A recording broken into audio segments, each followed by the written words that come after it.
வணக்கம். இன்னைக்கு பியூஷ் கோயல் மதுரைக்கு வந்திருக்கிறாரு. நாளைக்கு பிரதமர் மோடி கலந்துக்குள்ள ஒரு நிகழ்ச்சி இருக்கு. இந்த நிகழ்ச்சியில கலந்துக்கிறதுக்காக அவர் வராரு. சரி, அதுக்கப்புறமா அவர் செய்தியாளர் சந்திக்கும் போது ஒரு விஷயத்த பேசினாரு. என்ன பேசினாரு? திமுக ஆட்சி அகற்றுவோம். சரி, அகற்றிக்கங்க. ஓபிஎஸ் ஜெயலலிதா முதுகுல குத்திட்டாரு அப்படின்னு சொல்றாரு. ஓபிஎஸ் என்ன முதுகுல குத்தினாரு? ஜெயலலிதா முதுகுல என்ன குத்தினாரு? ஜெயலலிதா விசுவாசின்னு சொன்னாங்க. விசுவாசி தான் அவரு. அதிமுகவில் அவருக்கான முக்கியத்துவம் கொடுக்கணுமா வேணாமா? அவர் ஒரு காலகட்டத்தில் சசிகலாவுக்கு எதிர்ப்பு இருந்தது. ஜெயலலிதா மறைவில் ஒரு மர்மம் இருக்கு அப்படின்னு சொல்லி எல்லாருமே பேச ஆரம்பிச்சாங்க. இந்த பேச்சை எடப்பாடி பழனிசாமி தரப்புல இருக்குன்னு அப்பவே எல்லாம் பேச ஆரம்பிச்சாங்க. கேபி முனுசாமி போன்ற நபர்கள், ஜெயலலிதாவில் ஓரங்கட்டப்பட்ட நபர்கள் எல்லாமே என்ன செஞ்சாங்க? சசிகலா கொண்டுட்டாங்க அப்படிங்கிற மாதிரி ஒரு விஷயத்த பண்ணாங்க. அது ஓபிஎஸ் தனக்கு சாதகமாக பயன்படுத்திக்கிட்டாரு. அவர் எப்போ முதலமைச்சர் வேட்பாளர்லேருந்து நீங்கள் இறங்கிக்கங்க அப்படின்னு சொல்லி சொன்னாங்களோ அப்போவே ஏன் நம்மளை இறங்க சொல்கிறாங்க? ஜெயலலிதா கேட்கும்போது விட்டு கொடுத்தாருல, அதே போல் சசிகலா கேட்கும்போது விட்டு கொடுத்துருக்கலாம். விட்டு கொடுத்துட்டு அதுக்கப்புறமா அவங்க சிறைக்கு போகிறாங்க. அந்த ஒரு வாரத்தில் அவங்க முதலமைச்சராக இருந்துட்டு போகிறதுல என்ன அங்கே சிறையில் A1 கிளாஸ் கிடைக்கும். ஆனால் அதுக்குள்ளே தான் அங்கே கவர்னரும் வரல. ஓபிஎஸ் கொஞ்சம் அனுசரித்து போயிருந்துக்கலாம். திடீர்னு நடுவில் நம்ம ஆள் ஆடிட்டர் குருமூர்த்தி சொல்கிறாருன்னு சொல்லிட்டு போய் சமாதியில் போய் உட்காந்து தியானம்லாம் பண்ண ஆரம்பித்தார். இது எல்லாத்துக்கும் ஊரறிஞ்ச கதை தான். அப்போ பார்த்தீங்கன்னா சசிகலாவுக்கு எதிர்ப்பு அதிகமாக இருந்தது. சசிகலாவை எதிர்த்து இவர் தர்ம யுத்தம் நடத்துகிறார். அப்படி சசிகலாவால் ஆதரிக்கப்பட்டு முதலமைச்சராக்கப்பட்ட எடப்பாடி பழனிசாமிக்கு எதிராகவும் தான் அவர் தர்ம யுத்தம் நடத்தினார். அது தர்ம யுத்தத்தை பாஜக தான் ஆரம்பித்து வைக்கிது. அதே சமயத்தில் பிரதமர் மோடி சசிகலா உள்ள சிறைக்கு போன பிறகும் சரி, டிடிவி தினகரனோட 18 எம்எல்ஏக்களை வெளியே தள்ளின பிறகும் சரி, ஓபிஎஸோட பாஜக மேலிடம் பேசி அவங்கள 2 பேர்த்தையுமே சேர்த்து வைக்கிறாங்க. சேர்த்து வச்சு இனிமேல் நீங்கள் தான் அதிமுக அப்படின்னு சொல்கிறாங்க. அதிமுக கட்சியை நீங்கள் பார்த்துக்கங்க, அவர் முதலமைச்சர் பதவியை அவர் பார்த்துக்குவார். ஆனாலும் அங்கேயும் சதி பண்ணார், எல்லாமே பண்ணார். ஆனால் ஓபிஎஸ்ஸுக்கான முக்கியத்துவத்தை அவர் அப்பையும் கொடுக்கல. ஆனால் கட்சியையும் பார்த்துக்கிட்டாரு. கட்சிக்குள்ளேயும் பார்த்தீங்கன்னா நிறையா அவருடைய ஆதரவாளர்களை அதிகமாக எடப்பாடி பழனிசாமி உருவாக்கிக்கிட்டாரு.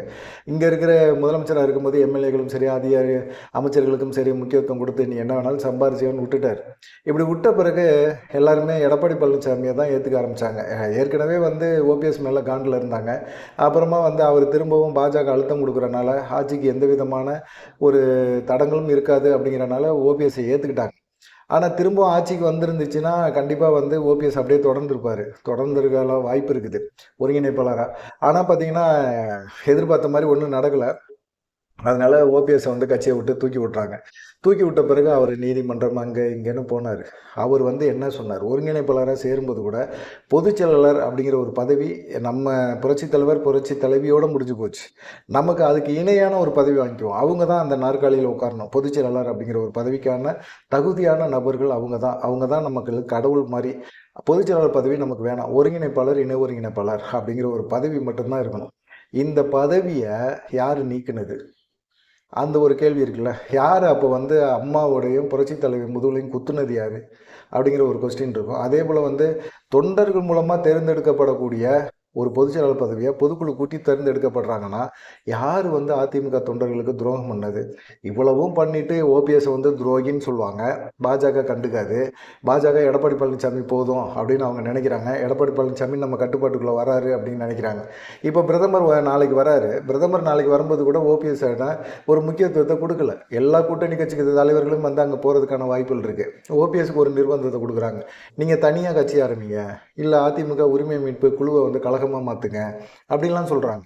அந்த மாதிரி கழகம்லாம் மாற்றிட்டு நீங்கள் தனியாக கட்சி ஆரம்பித்து திரும்பவும் நீங்கள் பாஜகவுக்கு ஆதரவு கொடுங்க.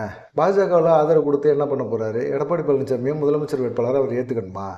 அதுதான் கேள்வி. இப்போ டிடிவி தினகரன் இருக்காரு, அந்த என்டிஏ கூட்டணிக்குள்ளே தான் நான் இருக்கிறேன் அப்படின்னு சொல்கிறாரு. அதிமுக கூட்டணிக்குள்ளே நான் இல்லை, என்டிஏ கூட்டணியில் இருக்கிறேன், என்டிஏ தான் எனக்கு சீட்டு தரணும் அப்படிங்கிற மாதிரி சொல்கிறாரு. ஆனால் அந்த என்டிஏ கூட்டணி நயினா நாகேந்திரன் என்ன சொல்கிறாரு? எடப்பாடி பழனிசாமி தானே முதலமைச்சர் வேட்பாளர்னு சொல்கிறாரு. அப்போ எடப்பாடி பழனிசாமி முதலமைச்சர் வேட்பாளராக ஏதாவது ஒரு ரூபத்தில் ஓபிஎஸ் ஏற்றுக்கிற மாதிரி ஒரு சூழ்நிலையை பாஜக மேலிடம் ஏற்படுத்துது.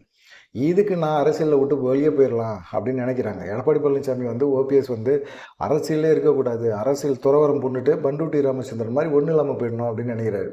பண்டூட்டி ராமச்சந்திரன் ஓபிஎஸ் ஆதரித்தார், நிறைய பேர் ஓபிஎஸ் ஆதரிச்சாங்க. ஓபிஎஸ் ஒரு ஐடியா பண்ணார். இனிமேல் நம்ம தனியாக கட்சி ஆரம்பித்து செயல்படுறதுங்கிறது சாத்தியம் கிடையாது. அப்படி செயல்படணும் அப்படின்னா கூட அது பாஜக ஆதரவு மனநிலையில் தான் நம்மளை இருக்க சொல்லுவாங்க.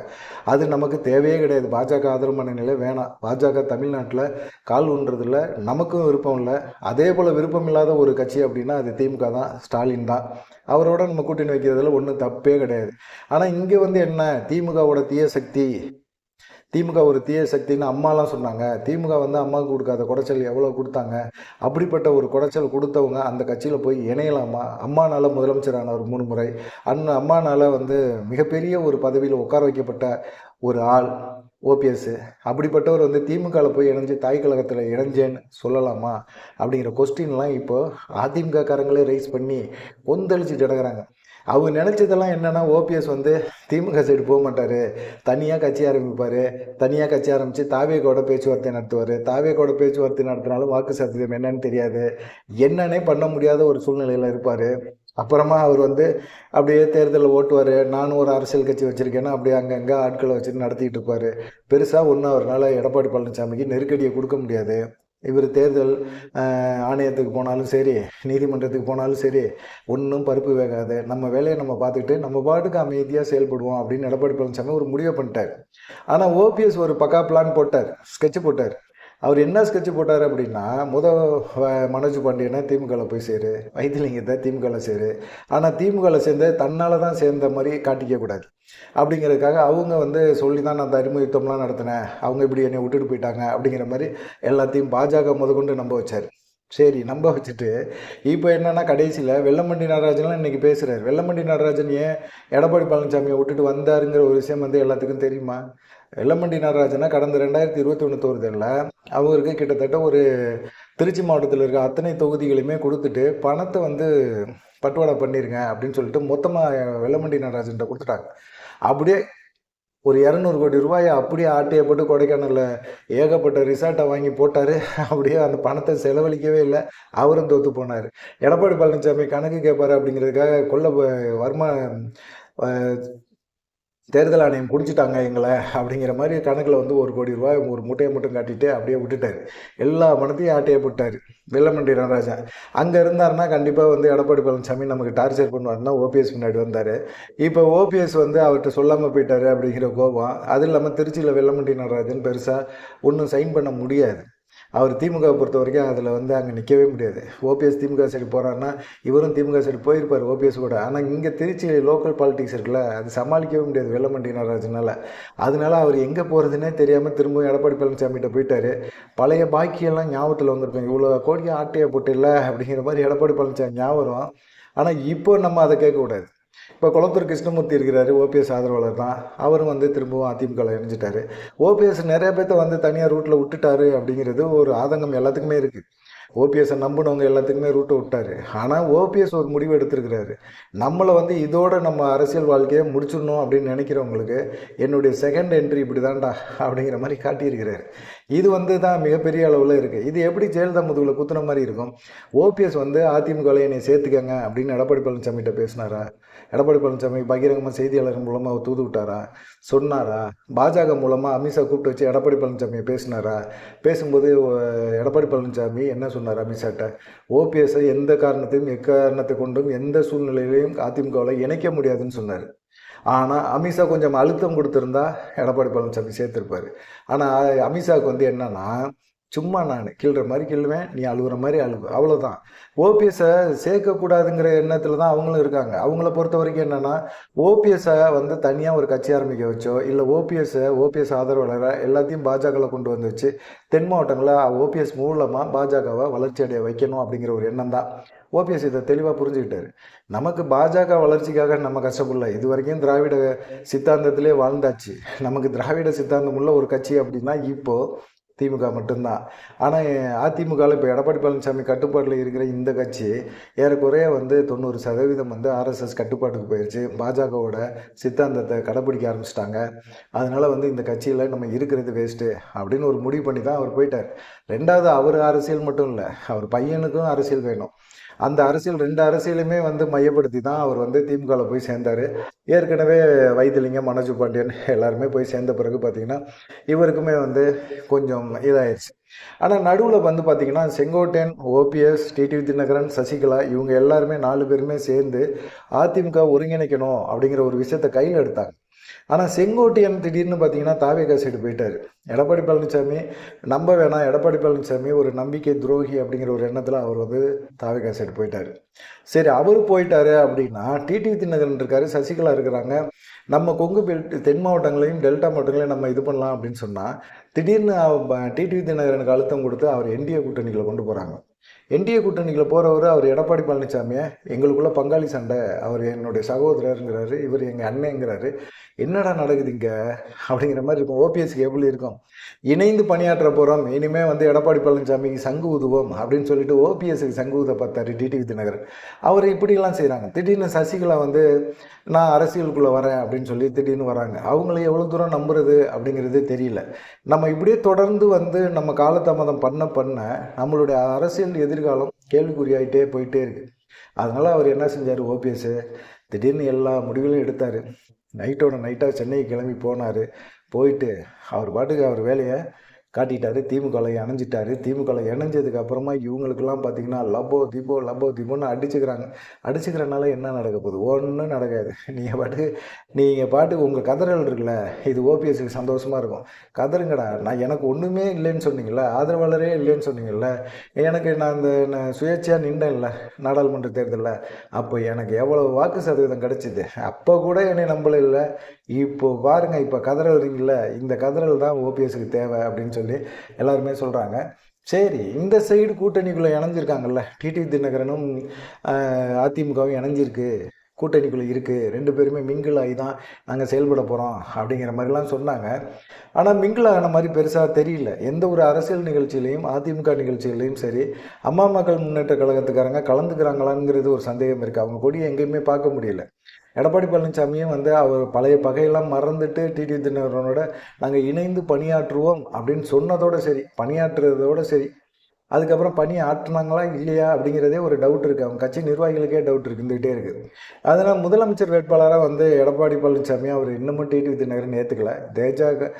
தேசிய ஜனநாயக கூட்டணியில் தான் நான் இருக்கிறேன், அவங்க தான் எனக்கு சீட்டு ஒதுக்கணும், எடப்பாடி பழனிசாமி ஒதுக்கணும்னு அவசியம் கிடையாது, நான் எடப்பாடி பழனிசாமியோட பேச வேண்டிய அவசியமே இல்லை அப்படின்னு சொல்லிட்டாங்க.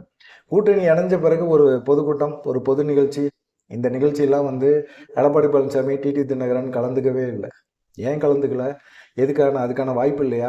அதுக்கான மனசு இல்லையா? அப்படிங்கிற கொஸ்டின்லாம் நிறையா இருக்குது. சரி, எங்களுக்கு பாஜக தான் சீட்டு தரணும்னு இவருன்னு சொல்லிட்டாரு. இப்படி வந்து ஒன்றுமே ஒட்டுதல் இல்லாமே இருந்துக்கிட்டே இருக்கிறாங்க. பிரதமர் வராரு, எல்லா கூட்டணி கட்சிக்காரங்களும் எல்லாமே ஸ்டேஜில் ஏறி உட்கார போகிறாங்க. உட்காந்து என்ன அந்த சேரில் மட்டும் உட்காந்துட்டு அதுக்கப்புறமா கிளம்பி போயிடுவாங்க. இதுதான் நடக்கும். தேர்தல் நெருங்கிருச்சு, இன்னும் ஒற்றுமை இல்லை. எப்படி இந்த என்டிஏ கூட்டணி ஜெயிக்க போகுது அப்படிங்கிற ஒரு சந்தேகம் வந்தாலும் இப்போது பாஜக ஒரு டெக்னிக் எடுக்குது. பீகார் டெக்னிக் அப்படின்னு சொல்லி அந்த டெக்னிக் எடுக்கிறாங்க. இதில் வந்து என்ன செய்வாங்க, அங்கே இருந்த பீகார் தேர்தல் சமயத்தில் என்டிஏ கூட்டணியில் இருந்த கூட்டணி கட்சிகள் வீட்டில் எல்லாத்தையுமே என்ன செய்வாங்கன்னா, ஒவ்வொரு நாள் ஒவ்வொரு வீட்டில் விருந்து, அந்த தலைவர்கள் வீட்டில் விருந்து. இப்போ எடப்பாடி பழனிசாமி வீட்டில் வந்து விருந்து அப்படின்னு வச்சுக்கோங்க, கூட்டணி கட்சி எல்லாம் போய் தான் ஆகணும். அப்படி போகணும்னா டிடிவி தினகரன் போய் தான் ஆகணும். போனால் எடப்பாடி பழனிசாமி வீட்டில் இருக்கவங்க எல்லாரும் என்ன செய்வாங்க, டிடிவி தினகரன் வராதுன்னு சொல்லுவாங்களா? வாங்கன்னு தான் சொல்லுவாங்க. வாங்க அப்படின்னு சொல்லுவாங்க. விருந்து வைப்பாங்க. விருந்தெல்லாம் சாப்பிட்டுட்டு நல்லா இருக்குங்க அப்படின்னு சொல்லிட்டு தான் அவர் வெளியே வரணும். அது சம்பிரதாயம். அந்த சம்பிரதாயம் தான் வெளியே வரணும். அதே போல் டிடிவி தினகரன் வீட்டில் வந்து விருந்து வைக்கிறாரு அப்படின்னா கூட்டணி கட்சி சார்பாக எடப்பாடி பழனிசாமி போய் தான் ஆகணும். இல்லை நான் வரல, எஸ்பி வேலுமணி அனுப்பிவிடுறேன் அப்படின்னு சொன்னால் என்ன செய்வார்? அமித்ஷா என்ன செய்வார்? இது தப்பு, நீ கண்டிப்பாக வரணும், உன் வீட்டு விருந்துக்கு வந்தார்ல, டிடிவி தினகரன் வந்தார்ல, நீ வந்து அவர் வீட்டு விருந்துக்கு வந்து தான் ஆகணும் அப்படின்னு சொல்லி ஒரு நெருக்கடியை கொடுத்து வர வைப்பாங்க.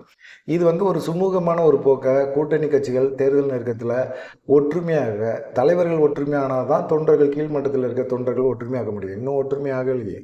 டிடிவி தினகரனுக்கு என்ன பண்ணுறதுனே புரியல. இங்கிட்டு ஒரு சைடு அவங்க சித்தி வேறு, புது கட்சி வேறு 3ஆம் தேதி ஆரம்பிக்க போகிறேன்னு சொல்கிறாங்க. இந்த சைடு இவர் வேறு, ஓபிஎஸ் வேறு திமுகவில் போயிட்டார். நம்ம ஓட்டு வங்கியெல்லாம் சிதையுது. என்ன பண்ணுறதுன்னே தெரியல. இதில் எடப்பாடி பழனிசாமி என்ன செய்ய போகிறான்னு தெரியல. என்ன செய்கிறது, என்ன பண்ணுறது அப்படின்னு ஒரு குழப்பத்திலே இருக்கிறாரு. பார்க்கலாம். இந்த வீட்டில் விருந்து வைக்கிற இந்த விஷயம் இருக்குல்ல, இது பாஜகவோட டெக்னிக்கு. விருந்து நிகழ்ச்சி ஏற்பாடு பண்ணி எல்லா கூட்டணி கட்சிகளையும் ஒற்றுமைப்படுத்துறதுக்கான ஒரு முயற்சியை இப்போ கையில் எடுக்க போகிறாங்க அப்படின்னு சொல்கிறாங்க. பார்க்கலாம். ஓபிஎஸ் அவர் இஷ்டம், அவர் போவார், எங்கே வேணாலும் போவார். அவருடைய அரசியல் வாழ்க்கையை நீங்கள் முடிக்கணும்னு நினச்சிங்கன்னா அவர் திமுகவில் தான் சேருவார் அப்படின்னு சொல்லி எல்லாருமே சொல்கிறாங்க ஓபிஎஸ் ஆதரவாளர்கள். உங்களுடைய கருத்து என்ன அப்படிங்கிறத மறக்காமல் கமெண்ட் பண்ணுங்கள். நன்றி, வணக்கம்.